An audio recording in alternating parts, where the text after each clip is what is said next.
On today's Retro Spot, we're going to be having a look at the McFarlane Toys J. Scott Campbell's Danger Girl figures. We're going to be looking today at Abbey Chase.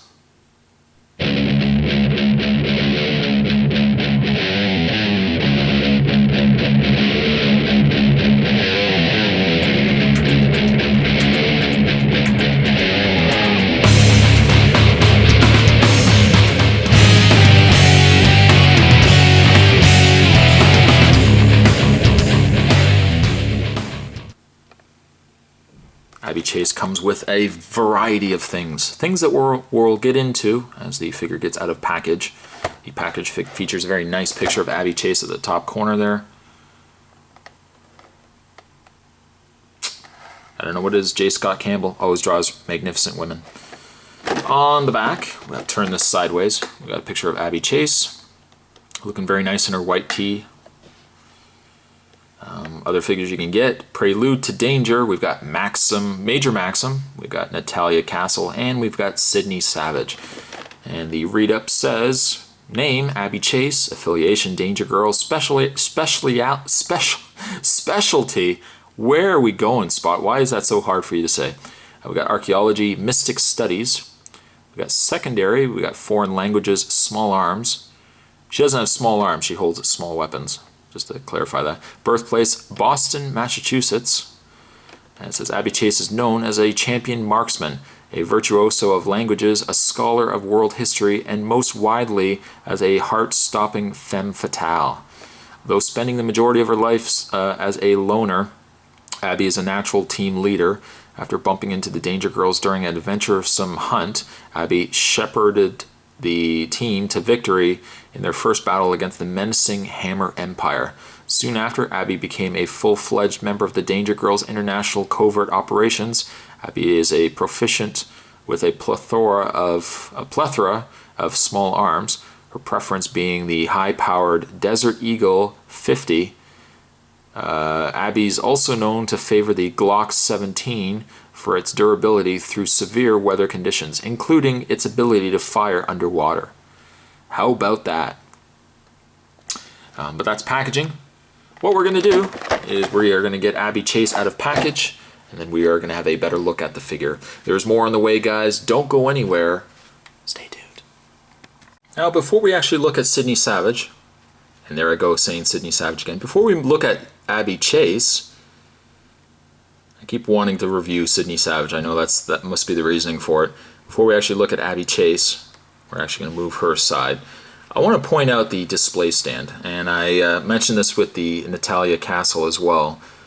The Danger Girl figures feature some of the nicest display stands you will ever see with an action figure.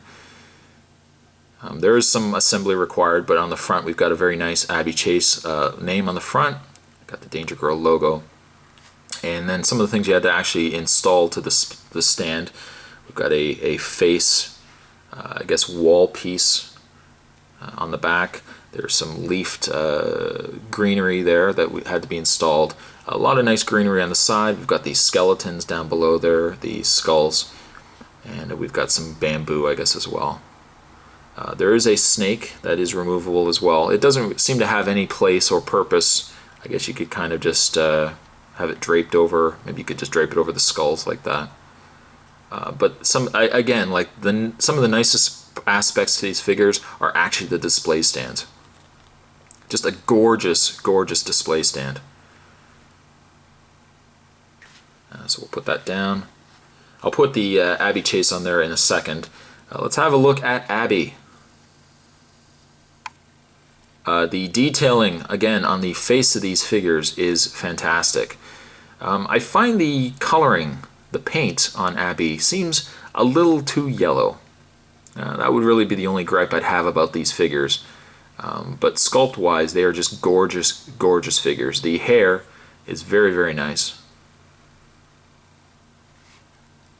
Of course, she's sporting her. Maybe we'll zoom back a bit there. She is sporting a very nice t-shirt. Got her gloves going on there, and then she's got her pants. But they're very, very nicely sculpted. Everything on the figure is done really, really well. Now, she only really has one accessory. She has a handgun, and I actually put it in her hand first because I had a tough time getting it in the hand, that I thought maybe I'll just start the review with it in her hand.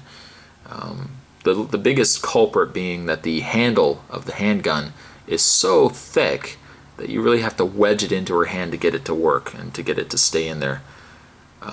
But the handgun looks really, really nice in her hand. If you don't want it in her hand, you can certainly take it out as well. And she's got herself a little holster on the side of her leg. And you can clip that into place, and she can have her gun like that.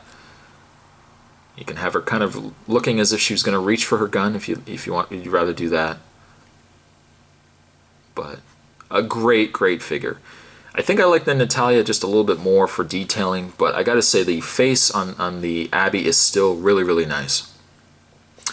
In the way of her articulation, she has the articulated head, and you can kind of get a nice pose there. She has the articulated torso. The arms can bend. Now she has no forearm articulation. The Natalia did, so it seems to me like they make the articulation based on what the character or what the figure can do. Being that Abbey doesn't necessarily need a bend in her arms to hold the gun, they've just opted to give her a straight arm. But she has the torso articulation.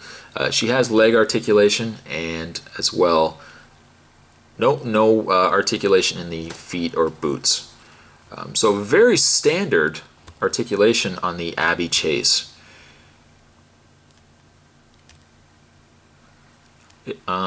If I could give her any sort of rating, actually maybe what I'll do first is we'll take the Abbey and we'll put her on her display stand and show you guys what she looks like pegged into place. There we go. And we'll zoom back. There we go, so you guys can see her on her display. If I can give Abbey Chase a rating, I think I would say I like the Natalia just a little bit more. The Abbey is nice, and certainly I really like the display stand, but I gotta say the paint on her is slightly disappointing. I also have a problem with this leaf that doesn't want to plug in properly to the display stand. But the figure as a whole is not bad. I think I would give Abbey here I'm going to give her a 5.5. Definitely not one of the better of the figures in this line, but still a figure that you can find quite cheap. And I would say if you're a fan, particularly of female sculpted figures, you can't do wrong getting the Danger Girl figures. They're a little older, yes, but the detailing on them are quite nice. So there you go. Today's retro spot, we were having a look at the McFarlane toys. We were looking today at the Danger Girl figures. We were looking at Abbey Chase. Not one of the better, but still a very solid figure. I thank you guys for watching. Stay tuned for more retro spots and other spots to come. And I will see you guys next time.